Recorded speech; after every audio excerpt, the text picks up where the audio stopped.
Boa noite, paz. É bom podermos adorar o Senhor e celebrar ao seu poderoso nome, infalível em todo o tempo. Louvado seja Deus. Você pode sentar? Pelo menos, embora eu e o Vitor a gente não tenha combinado nada, duas das canções que o Vitor ministrou aqui, elas falam acerca da nossa missão, do propósito da nossa existência. E eu não sei se você já se fez essa pergunta alguma vez na sua vida. Por que você nasceu? Por que você vive? Por que você ainda não sucumbiu aos problemas? Eu tenho certeza, quem tem problema aqui? Seja honesto, irmão. Quem ficou de mão para baixo, ou você não está ligado na vida, ou você está querendo pagar de... Não. Quem tem problema aí, gente? É padrão, todos nós. Se você não tiver problema, alguma coisa está errada, você não está vivo. Você está subsistindo aí no modo... Obrigado, irmão. No modo, literalmente, alienado. A Bíblia diz que a gente vai ter problema, que a gente vai ter dificuldade, mas quando nós enfrentamos os nossos problemas, na clareza de quem somos e do que temos a fazer, é tudo diferente. Quando você sabe exatamente o que você tem a fazer, qualquer missão fica mais fácil, não é? Imagina eu pedir para você fazer algo, e quem é liderado por mim sofre um pouco com isso, né? Às vezes, na minha cabeça, eu dei toda a missão para a pessoa. Aí eu chego em casa, minha esposa me chama e ela pergunta: meu amor, ficou claro para você? Eu disse: claro. Falei: pois é, mas eu acho que não ficou claro para as pessoas, né? Porque é disso, né? E às vezes as pessoas sofrem mesmo. Porque quando você não tem clareza, às vezes, na missão que você tem, você vai ter dificuldade na execução das suas tarefas. É assim ou não é? Quando você não tem clareza na missão da sua vida, por que você nasceu, para que você nasceu, você vai ter dificuldade de lidar com essa vida. E geralmente, hoje nós vivemos, não sei se você já percebeu isso, mas a geração pós-moderna, que é a geração que a geração moderna, a geração passada, basta a gente ler livros, né? Se você ler livros ou pegar alguns títulos dos séculos passados, você vai perceber uma coisa: o anseio das pessoas naquele tempo era por respostas objetivas. O porquê disso, porquê daquilo. Esse era o anseio das pessoas. Na geração pós-moderna, as pessoas não estão muito interessadas em saber o porquê. Na verdade, as pessoas estão interessadas em saber como aquilo afeta os outros. A coisa está muito mais ligada, sabe, aos sentimentos, às emoções. Não é assim? Você já não percebe isso? Você percebe que, por exemplo, hoje a gente lida com uma realidade que as pessoas, cada vez mais, isso está sendo disseminado, que você é o que você escolhe ser, independente do que seja. Independente que tudo diga o contrário, você escolhe ser algo e assim será. Por quê? Porque essa ideia do ser, do sentimento, hoje é muito forte, não é? Agora, a grande questão é que muitos de nós, na falta de entender o que somos, estamos sofrendo. E aí a gente, infelizmente, essa geração pós-moderna é uma geração que, apegada ao ser, aos sentimentos, é uma geração completamente desesperada para que as coisas mudem rápido.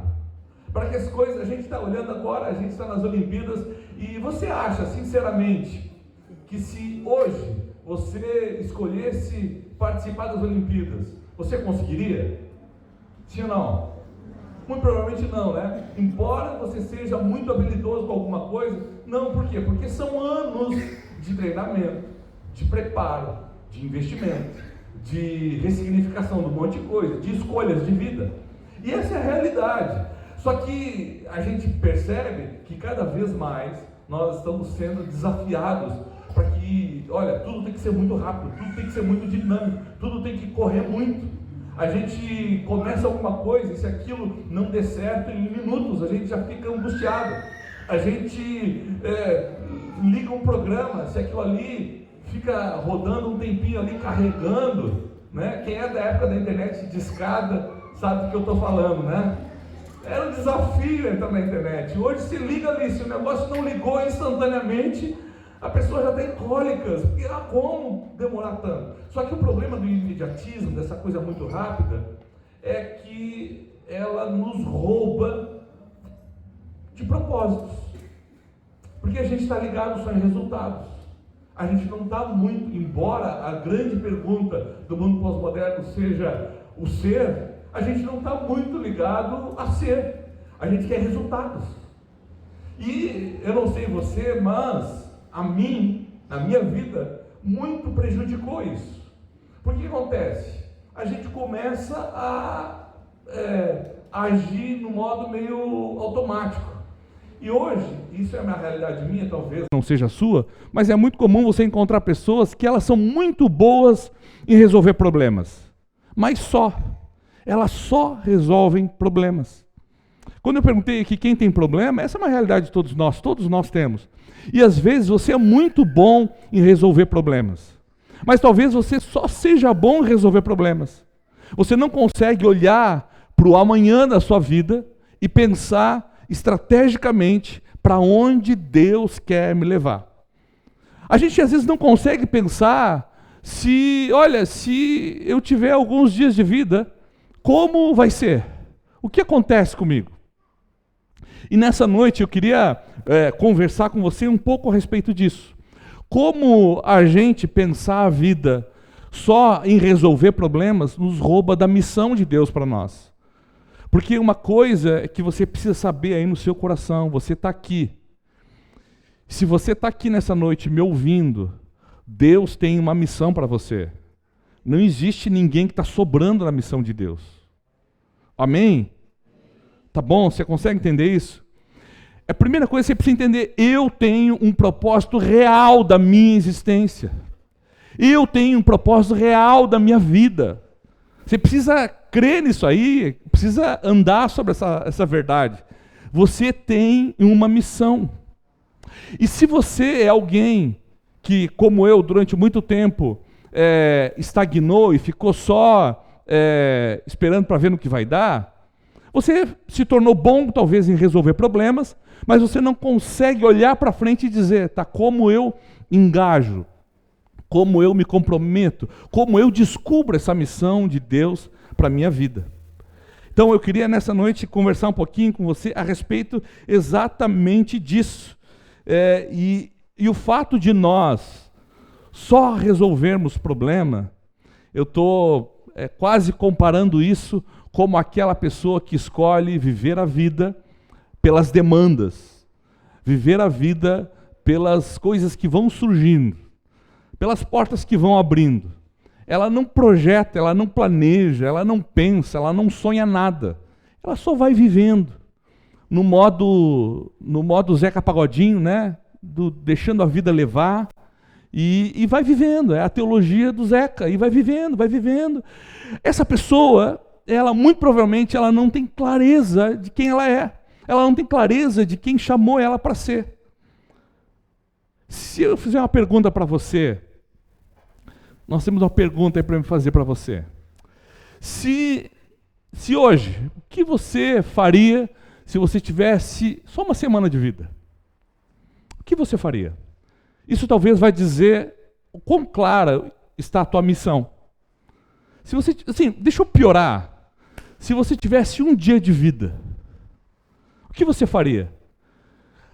Agora, você tem um dia de vida, não é profético, tá? É só um exercício. Você tem um dia de vida. O que vem no seu coração? Qual o sentimento que agora foi o sentimento que primeiro veio no teu coração? Quanta coisa eu deixei de fazer. Tanta coisa legal e eu não pude atingir. Geralmente, se o primeiro pensamento dessa pergunta que veio no seu coração foi as coisas que você perdeu de fazer, ou as coisas que você não vai poder fazer, muito provavelmente você precisa de ajuda para entender qual a missão de Deus para sua vida. Muito provavelmente você está errando o alvo.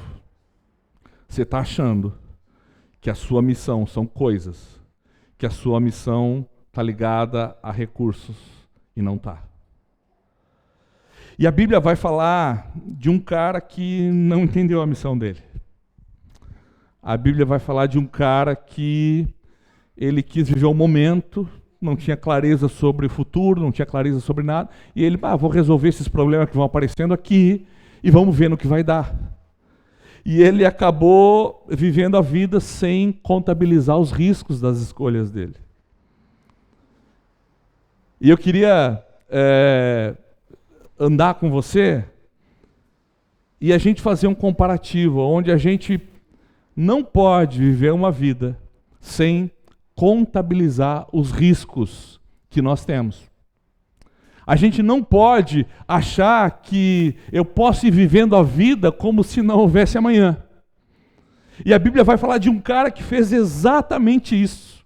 E se você puder abrir comigo Gênesis capítulo 25, vai contar a história de um homem chamado Esaú.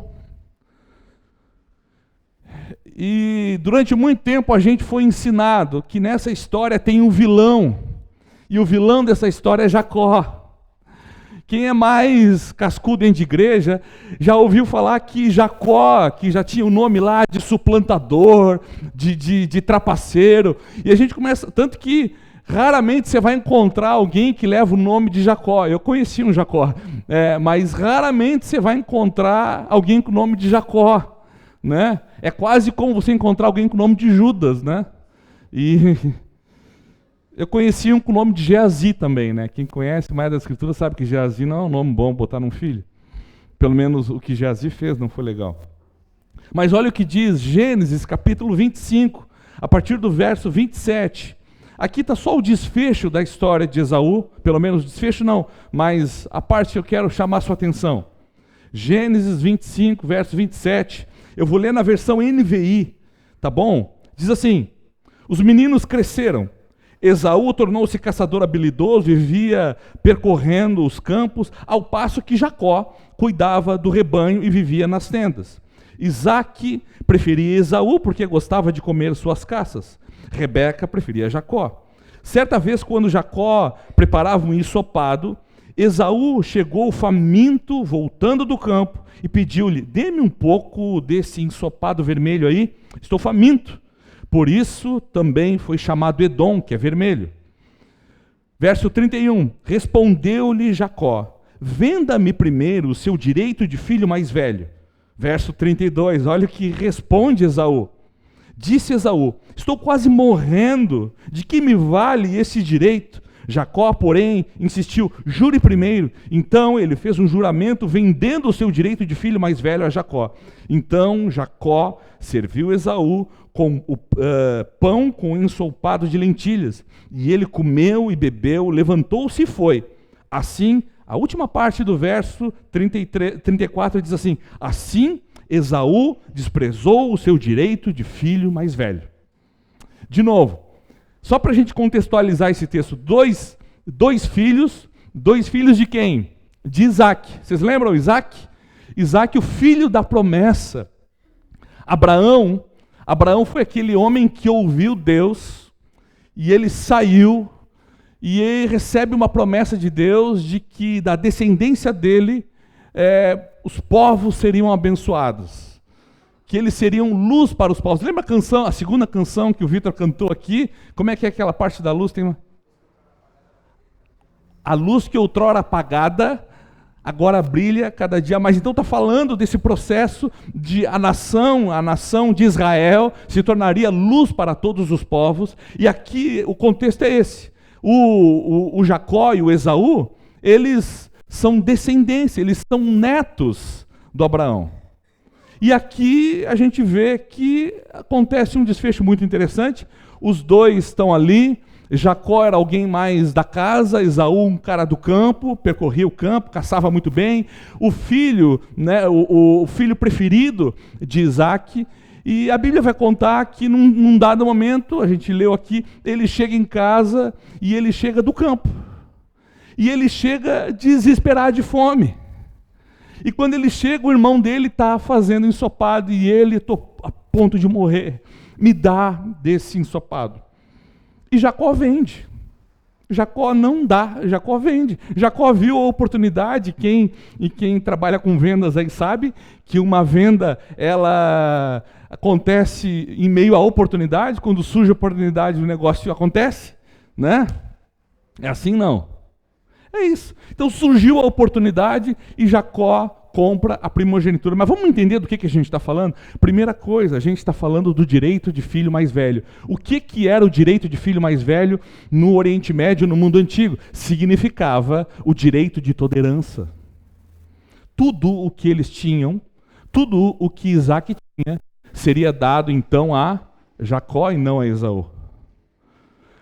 Segunda coisa, a gente não percebe no texto aqui, não está claro, mas sobre a vida do primogênito, ele carregava a promessa de Abraão, de que nele nações seriam benditas.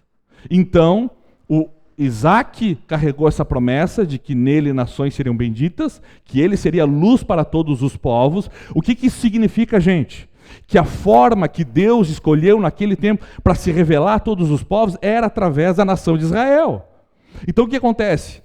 Qual era o projeto de Deus? Que quando os outros povos, os outros países, os outros lugares do mundo olhassem para Israel, elas encontrassem Deus e se rendessem a esse Deus. Tudo bem, depois na história a gente vai perceber que Israel resistiu isso, e hoje isso foi otorgado à igreja, hoje é a missão da igreja. Amém? Hoje nós somos luz para os povos. Nós, a igreja de Cristo. Mas a grande questão aqui, que está em alta, é que além dele receber o direito da herança, ele também recebe o direito da promessa. Então, essa promessa pactual, que era de Abraão para Isaac, Isaac para Esaú, e Esaú para os seus filhos, isso foi rompido por conta de um prato de comida para um cara que estava desesperado de fome. O desespero de fome dele fez ele fazer uma escolha. E a escolha destruidora da sua existência. O cara bom em resolver problema. O cara bom em apagar incêndio. O cara que rapidinho definiu as coisas. Chegou em casa, fome, e aí o texto muito interessante, que diz que no meio do verso 32, disse Esaú, estou quase morrendo. Gente, quem morre de fome em poucos dias de caça? Imagina que a gente está olhando o contexto aqui, aonde não só tinha a casa de Isaac, tinham outras casas próximas. Era assim que as famílias, os clãs no mundo antigo viviam. Tinha várias casas. Ele muito provavelmente, tudo bem, estou com fome, não tem comida aqui, eu vou no vizinho, eu vou no outro. Se alguém que está à beira da morte, ou como um exímio caçador, da onde que ele veio, gente? Da onde que ele estava vindo? Do campo, da caça. Provavelmente, a Bíblia faz questão de dizer que ele era um bom caçador, provavelmente com caça. Esse cara podia fazer para ele um ensopado, mas o texto diz que ele estava, aquela necessidade se tomou uma proporção na vida dele que ele chega a exclamar, eu estou quase para morrer. E aí ele olha para a primogenitura, ele olha para a bênção, ele olha para a promessa e ele diz, de que me adianta isso agora? Porque agora eu estou com fome. Ele não olhou para o amanhã, ele não olhou para o que aconteceria depois. Ele olhou para o agora. Talvez, se você lembrar o que o profeta Isaías diz a respeito, na verdade Deus fala através do profeta Isaías, quando o povo está adorando a ele, e Deus diz, olha, vocês estão me louvando com os lábios, mas o coração de vocês está longe de mim. E talvez essa não seja uma palavra para nós, mas é uma palavra que Deus deu a Israel. Ao coração por quê? Porque vocês estão adorando o ventre, o estômago de vocês, A fome que vocês têm está conduzindo vocês. A fome de Esaú conduziu ele. A fome de Esaú fez ele tomar escolhas. Qual é o teu anseio hoje, imediato? Talvez, eu sei que tem gente que está dizendo não para muita coisa. Mas eu sei também que tem muita gente que está negociando coisas que não poderiam negociar. Porque hoje estão com fome. Porque hoje tem uma necessidade. Porque hoje estão com uma carência. Só que o texto não acaba aí. O verso 34, o final do verso, ele é desesperador. Porque o autor, Moisés, fez questão de dizer, assim, Esaú desprezou o seu direito de filho mais velho. De novo, gente, esse texto, ele não está revelando aqui a maldade de Jacó. Embora a gente ache isso. Ele está revelando o desprezo de Esaú. Aí, a vida acontece. Os dias passam. E o que acontece? Isaac, o pai de ambos os filhos, está quase morrendo. E existe algo no Oriente Médio, no mundo antigo, que era algo fundamental. A bênção do pai. Sobre Isaac, Abraão proferiu bênçãos de Deus. E essa bênção, Isaac diria aos seus filhos, e os seus filhos aos seus filhos. Vocês estão comigo? Dormiram? Estão acordados? Amém? Quer que eu fale um pouco mais rápido para você não dormir? Amém? A capacidade do nosso cérebro pode ouvir muito mais rápido do que eu estou falando. Mas a grande questão aqui é que passaram os dias, passaram os meses, passaram os anos, e Isaac começa a desfalecer. E ele está quase morrendo. E aí eu queria que você saltasse comigo lá para o verso 27, aliás, para o capítulo 27 de Gênesis. Capítulo 27 de Gênesis, no verso 18. Eu não vou ler toda a história. É interessante, depois se você puder ler em casa, leia.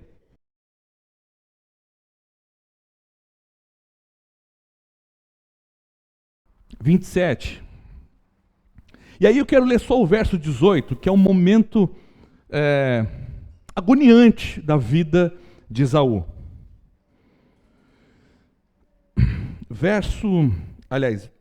Eu vou ler o verso 18, que é o momento aonde Jacó vai falar com o pai. Diz assim: ele se dirigiu ao pai e disse: meu pai. Respondeu ele: sim, meu filho, quem é você? Verso 19. Jacó disse ao seu pai: sou Esaú, seu filho mais velho. Gente, muito provavelmente aqui tem um quê de tradução. Muito provavelmente os tradutores aqui da Septuaginta, eles traduziram isso aqui colocando o nome de Esaú, porque de direito era Esaú. Mas a grande questão é que muito provavelmente a resposta de Jacó ao seu pai foi: quem é esse meu filho? A resposta dele foi: quem? Sou eu, seu filho mais velho. Por que Jacó fez isso? Por que Jacó disse para o pai dele: sou eu, seu filho mais velho? Porque legalmente Jacó tinha adquirido o direito de filho mais velho. Ok? Jacó, de novo, a gente olha para Jacó e pensa em Jacó como o cara que está sempre dando nó em todo mundo. Mas o contexto aqui, muito provavelmente, Jacó, quando se apresenta ao seu pai, ele diz: sou eu, teu filho mais velho. A gente consegue perceber que todo o texto ali tem uma jogada muito forte da mãe de Jacó, e aí tudo bem, isso tudo é reprovável. Mas a grande questão é que na brecha da lei, e aí a galera do direito vai me entender muito bem, Jacó soube aproveitar. E ele chega no pai e ele disse: sou eu, teu filho mais velho. Por que era o mais velho? Porque ele tinha comprado o direito de quem? De Esaú, do seu irmão. E aí o texto vai dizer: agora assenta-te, coma, e aí Jacó ali recebe a bênção do seu pai. As promessas de Abraão, de Isaac, caem sobre Jacó. Amém? Se você, eu não separei aqui, mas se você for lá para Gênesis 27, o resto da conversa é desesperadora. Você já ouviu falar na palavra raiz de amargura? Sim ou não? Amargura. Quem já ouviu falar? Quem já sentiu amargura em algum momento na vida? Sabe aquele sentimento assim, que se confunde com amargo mesmo, uma coisa agoniante de você ter perdido algo importante? Foi exatamente o que viveu Esaú. Porque Esaú, ele vendeu o direito dele, passou os anos, ele viu o pai dele morrendo, e ele pensou, ou ele nem pensou nisso, mas disse, não vai dar nada. O importante é que na época lá eu matei minha fome, agora eu vou lá pegar a fila para pegar minha bênção. Quando ele chega, Jacó já tinha ido na frente dele, e ele não tinha mais direito a nada. E se tratando, imagina se tratando só de questões legais, naquele momento, Esaú não tinha mais direito a nada. Perdeu tudo. Porque atrás, ele só pensou na fome momentânea dele. Isso tem alguma coisa a ver com a gente? Isso é um alerta para mim e para você acerca do que não se deve fazer. Esse é um alerta para mim e para você que muitas vezes a resolução imediata de uma coisa, sem você olhar para o futuro, para os desdobramentos daquilo no futuro, às vezes é um problema. Às vezes você está vivendo uma crise no casamento e você pensa assim, bom, então a melhor coisa agora é acabar com isso, cortar o mal pela raiz. Vamos separar. Resolvi agora. Está resolvido. Cada um vai para o lado. A gente finge que é feliz e segue a vida. Mas isso tem desdobramento no futuro.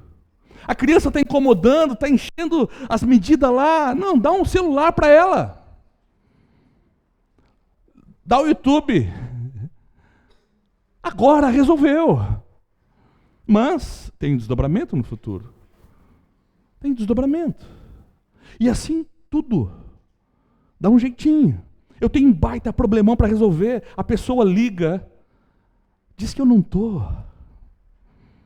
Resolvi agora. Mas isso tem desdobramento. Tem uma conta que está sendo acumulada. E isso vai chegar.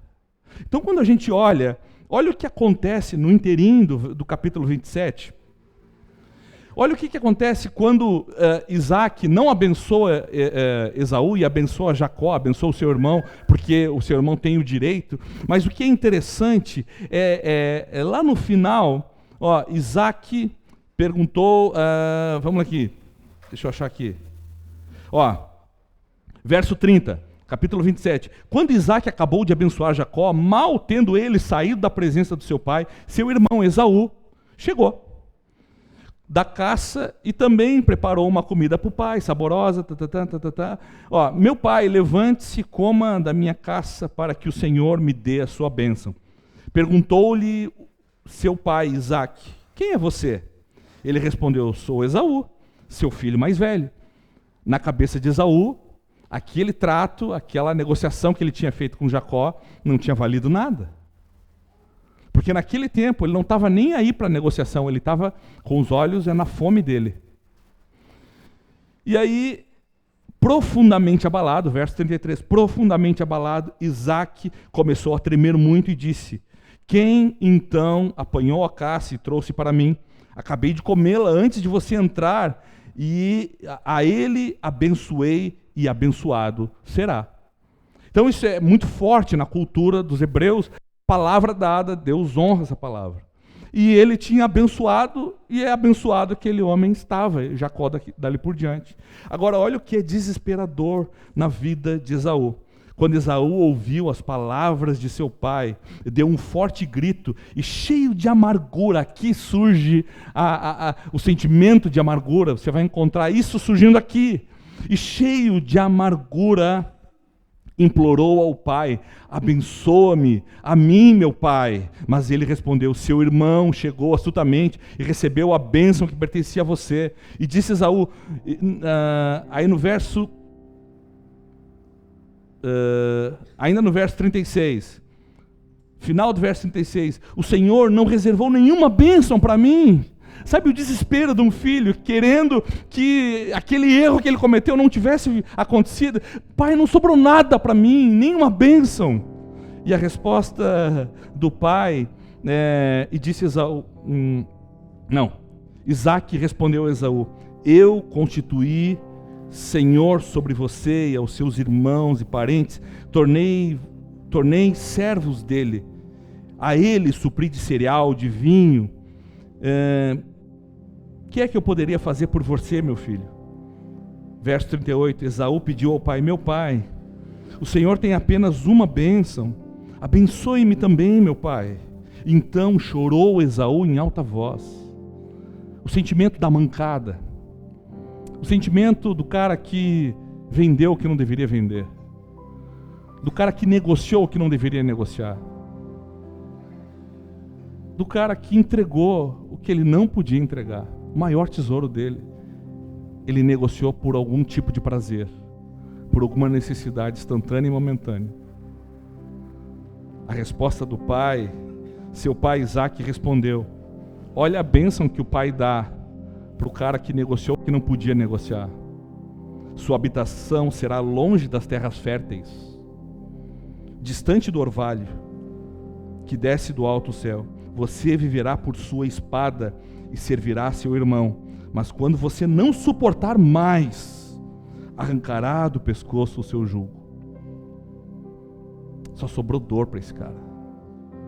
Porque na hora que ele era para pensar no futuro, ele pensou na sua fome, pensou no agora, pensou naquilo que resolveria os seus problemas, pensou nos seus prazeres momentâneos.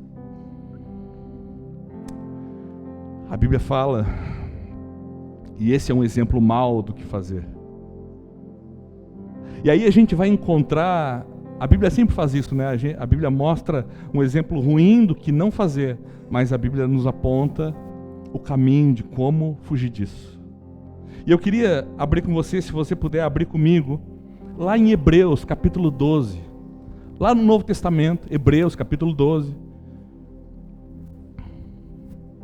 Cada vez que eu bebo água, vocês ouvem aí, gente?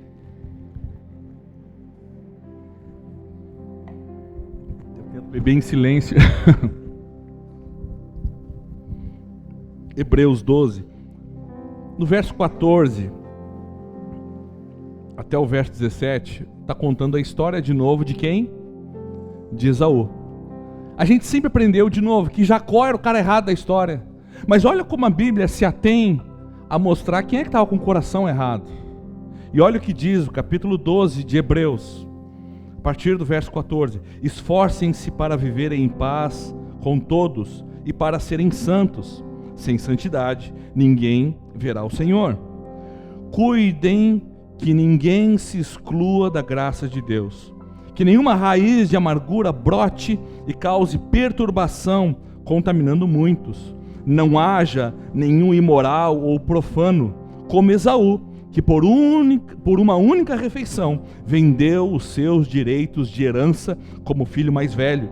Como vocês sabem, posteriormente, quando quis herdar a bênção, foi rejeitado e não teve como alterar a sua decisão, embora o buscasse com muitas lágrimas. Olha que dramático o que o autor de Hebreus está dizendo. O autor de Hebreus está dizendo: Esaú deu mancada, gente. E aqui o texto é interessante porque ele vai obedecer uma ordem de passos que nós podemos dar, passos práticos e objetivos. Porque, vamos lá, às vezes nós achamos que o conceito da vida cristã é só um conceito, mas muito mais do que isso, é um convite à prática, à aplicação, amém? Então eu quero convidar você a olhar para esse texto de Hebreus como algo que você pode fazer agora, amanhã, quando sair daqui. E o autor de Hebreus ele está dizendo: olha, para que não aconteça o que aconteceu com Esaú, o caminho é esse. E ele diz: olha, esforcem-se. Está dizendo assim, esforçar não quer dizer que você tem que ser o primeiro a chegar. Esforcem-se para ter paz com todos. Isso fala de humildade, isso fala de coração quebrantado, isso fala de você não idolatrar as suas escolhas. Porque para ter paz com os outros, você não pode ser o ídolo. Sim ou não? Para eu ter paz com as outras pessoas, eu preciso caminhar uma jornada de humildade. Então, esforcem-se para ter paz com todos esforcem-se também para serem santos. Por que esforcem-se para serem santos? Porque santidade é algo que compete a nós e a uma ação externa de Deus. Amém? Ninguém consegue ser santo só, mas ninguém também consegue ser santo sem fazer nada. É um equívoco. Às vezes, uma teologia mal aplicada faz com que as pessoas achem que porque um dia decidiram por Jesus, está tudo garantido, está tudo, não preciso fazer mais nada, o céu está garantido. Deixa eu dizer algo para você, o texto aqui diz que ninguém se exclua da graça. Está dizendo a respeito de quem? A respeito de Esaú. Esaú, graciosamente, recebeu a promessa de ser descendência. Mas ele fez o quê? Se excluiu dessa promessa. Como que ele se excluiu dessa promessa? Vocês lembram? O texto diz aqui, ele se excluiu dessa promessa sendo imoral e profano. A gente pensa sempre em imoralidade e profano, a gente coloca em termos, geralmente, coisas relacionadas a sexo, não é assim? Sempre quando a gente pensa em moralidade, profanou, a gente puxa para essas coisas que são, na verdade, o desafio do mundo contemporâneo. Mas quando o texto está falando aqui, está dizendo que Esaú profanou quando ele pega a graça de Deus, de que ele seria um instrumento pelo qual Deus seria revelado a todos os povos, e ele troca aquilo por um prato de comida. Pastor, o que isso tem a ver comigo? É quando você pega a missão, você se exclui da graça de Deus, quando você pega a missão que o Senhor conferiu a você, e você troca isso por coisas do agora. Você troca isso para ter mais grana, para ter mais tempo, para ter mais lazer, por qualquer outra coisa. E aí o texto, eu não estou dizendo que essas coisas são ruins, eu estou dizendo que essas coisas fora do lugar certo, elas fazem você se excluir da graça de Deus, elas fazem você se excluir da santidade. E no texto que nós estamos lendo, diz: sem santidade ninguém verá o Senhor. Não caia no engano de achar que porque um dia você disse sim para Jesus, está tudo feito. O que compete a Deus, sim, está tudo feito. Não há nada mais que Deus precisa fazer para que eu e você possamos ser salvos. Mas existe uma expectativa no que Ele fez para que eu e você façamos. O que o texto está dizendo é que Esaú se excluiu da graça, negociando. Ele trocou o chamado de Deus na vida dele por uma comida que estava resolvendo um problema instantâneo. Mas isso não vai acontecer comigo. Lê do engano. Porque é aí que o diabo vai provar você. Jesus, quando foi tentado lá no deserto, o que o diabo tentou fazer com Jesus? Vocês lembram? Se prostrado sem me adorar, tudo isso aqui será teu. Qual era a missão e o propósito de Jesus? Qual era a missão e o propósito de Jesus? Era de fato fazer com que tudo aquilo ali, novamente, fosse reconciliado com Deus. O que o diabo está oferecendo? O diabo está oferecendo tudo, só que mais rápido. Jesus tomaria aquilo tudo de volta. Mas para isso, no meio do caminho, tinha a cruz, tinha sofrimento, tinha dor, tinha entrega, tinha escolha. Aí o diabo vai e diz assim: eu posso fazer o seguinte, eu posso te dar tudo isso sem esforço.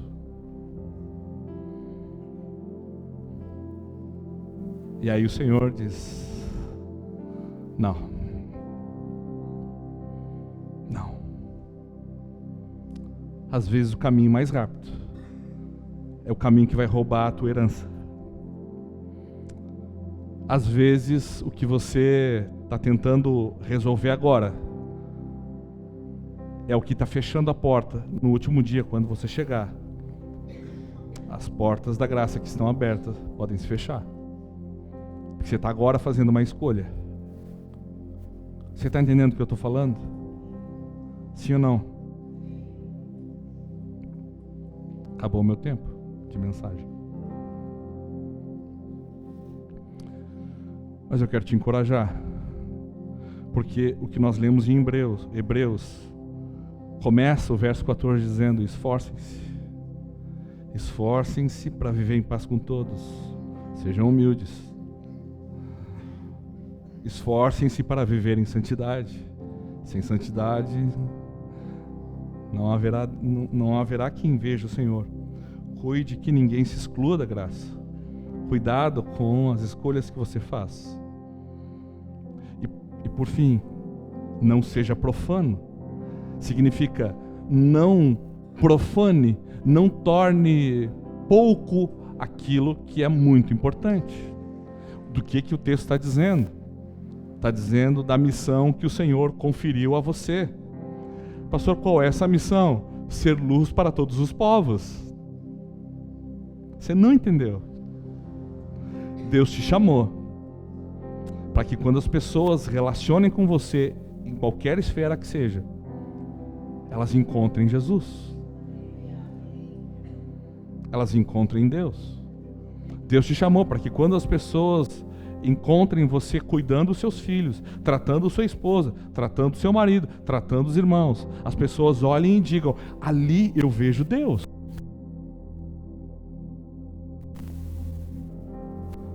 Isso é o texto que está dizendo: olha, Esaú, ele trocou isso.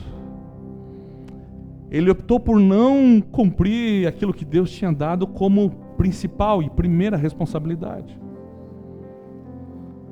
Pastor, mas eu tenho tantos sonhos. Comprometa-se com a missão de Deus e você vai ver esses sonhos se cumprindo na tua vida. Amém? Agora, esse é o caminho. Você já parou para pensar se todos nós aqui entendermos para que Deus nos chamou? Você já parou para pensar o desdobramento de tudo isso? Você já parou para pensar o que vai ser dessa igreja, do seu trabalho, da sua casa? Se você entender com clareza que você é alguém que está se esforçando para ter paz com todos, que está se esforçando para crescer em santidade, isso implica dizer não para o pecado, isso implica lutar contra o pecado, isso implica, sabe, fazer escolhas acertadas. Você parou para pensar o desdobramento disso? O desdobramento disso, irmãos, é que a gente não vai precisar mais fazer cruzada evangelística, e glória a Deus pelas cruzadas evangelísticas, mas a verdade é que no caminho, no exercício da vida, as pessoas vão passar por você e vão dizer: uau, é Jesus aqui, é Jesus encarnado, eu estou vendo, ele age como filho de Deus, ele toca como filho de Deus, ele ama como filho de Deus, ele abraça como filho de Deus, e é com ele que eu quero me aproximar. É isso que vai acontecer. E aí a pergunta de que se você tiver uma semana de vida, qual vai ser a tua escolha? Essa pergunta, você vai ter uma resposta pronta. Você vai dizer: eu vou gastar meus últimos dias revelando Deus. E talvez a resposta para ela vai ser a resposta de Paulo. Está chegando a morte. E a resposta de Paulo é: eu combati o bom combate. Eu completei a carreira. Porque ele sabia por que ele veio, para onde ele estava indo. Amém? Isaías capítulo 9, verso 2 diz assim: o povo que caminhava em trevas viu uma grande luz. Sobre os que viviam na terra da sombra da morte, raiou uma luz, falando acerca do Israel de Deus, falando acerca daquela nação que rejeitou essa missão de ser luz para todos os povos, mas falando acerca da missão que está sobre mim, sobre você, a igreja. Amém? Deus te chamou para ser luz em meio a trevas. As pessoas, a gente fica relacionando e a gente faz isso de forma bem pejorativa, né? Ah, chegou no ambiente, aí tá tocando um funk, coisa e tal. Aí a gente chega lá, isso é um ambiente de trevas. E às vezes é. Mas a gente olha como quem diz assim, eu sou luz. A gente não olha com o olhar da missão. De fato que Deus me chamou. Eu falei mal do funk, mas não, tá? Podia ser outro ritmo, tá? Qualquer ritmo. Você pode pegar música sacra e compor ela pro diabo. Não, qualquer ritmo, entendeu? Ficou claro isso? Tá. Mas a grande questão é que porque nós não estamos com os olhos na missão, a gente não tem a clareza de quem somos, a gente começa a olhar e começa a excluir áreas e lugares da nossa vida ou da nossa missão. Pastor, mas é perigoso falar isso. Sim, para quem não tem clareza na sua missão e para que foi chamado, é perigoso. Porque quando você vai olhar a história, você vai perceber que toda aquela galera ali que foi contemporânea a Jesus, que conhecia muito de lei, mas sabiam zero da missão que eles tinham. Isso começou lá no Sinai, lá no Monte Sinai, eles perderam a visão do que Deus tinha chamado eles para ser. Aí a gente vê aqueles caras um a um se perdendo, porque tudo que eles eram era religiosos, eles só tinham conhecimento da lei, mas eles não tinham como aplicar aquilo na vida. Agora, quando eu e você sabemos com clareza para que Deus me chamou, se você não fizer como Esaú fez, não negociar a promessa que você carrega, você vai desfrutar da bênção. Você não vai ser aquele que vai habitar longe do orvalho. Você não vai ser aquele que vai habitar em terras que não são férteis. Muito pelo contrário, você vai receber as promessas que Jacó recebeu. Você vai prosperar. Aquele que proferir maldição contra você, maldito será. Tudo isso vai acontecer, mas porque é uma clareza da missão. E porque quem tem clareza da missão não negocia. Amém? Jesus no deserto, 40 dias, jejuando, chega o diabo e faz a proposta para ele. Está louco de fome. A resposta de Jesus é: eu não vou negociar. Não é só de pão que eu vivo. Eu não vou negociar. Quando a grana vier para você negociar algo, você vai responder: não é só de grana que eu vivo. Eu vivo da palavra de Deus.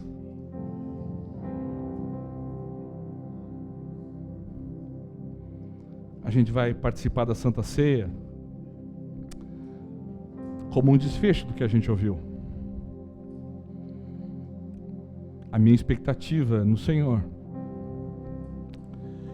é que daqui por diante, antes de você tomar uma decisão, você pense no desdobramento disso. Antes de você pensar em romper com aquilo que Deus chamou para ser.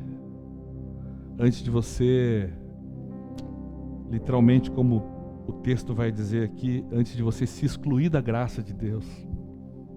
Ninguém excluiu Esaú, gente. Não foi a astúcia de Jacó, foi o coração frágil dele. Antes de você se excluir da graça, você precisa olhar para frente e dizer: meu Deus, se eu negociar isso, e no dia da bênção, e no dia onde eu for olhar para o meu Senhor, como é que vai ser?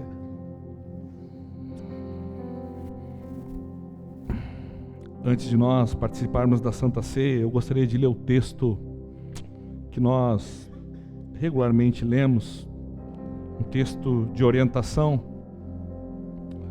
que está lá em 1 Coríntios, capítulo 11, no verso 23, diz assim: pois recebi do Senhor o que também lhes entreguei, que o Senhor Jesus, na noite em que foi traído, tomou o pão e, tendo dado graças, partiu e disse: este é o meu corpo que é dado em favor de vocês. Façam isso em memória de mim. Da mesma forma, depois da ceia, ele tomou o cálice e disse: este cálice é a nova aliança no meu sangue. Façam isso em memória de mim. Sempre que comerem deste pão ou beberem deste cálice, vocês anunciam a morte do Senhor até que ele venha. Sempre que comerem deste pão e beberem desse cálice, vocês anunciam a morte do Senhor até que ele venha. Sempre que nós comermos do pão e bebermos do cálice, nós estamos anunciando a morte do Senhor até que ele venha. Estamos dizendo: o nosso Senhor morreu em nosso lugar.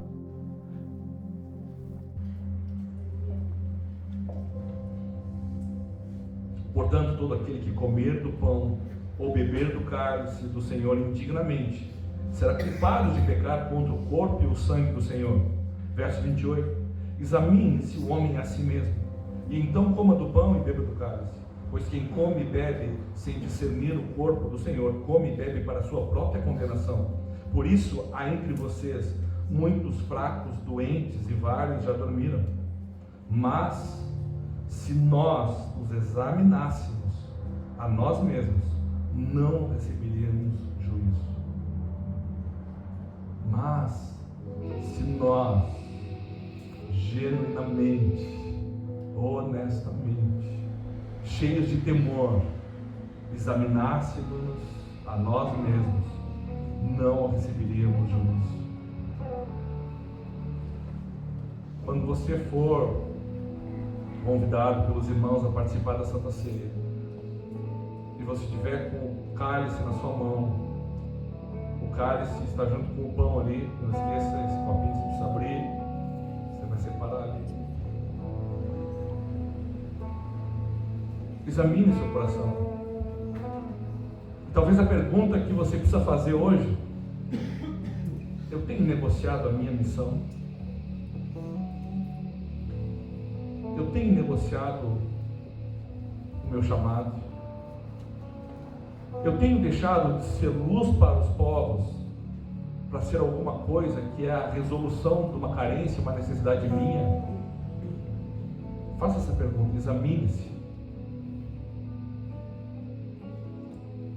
Talvez você não chegou lá, talvez você é alguém que não está perfeito,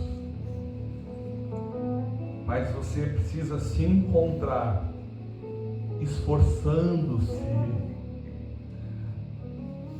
para ter paz com todos, esforçando-se para a santidade. Examine-se.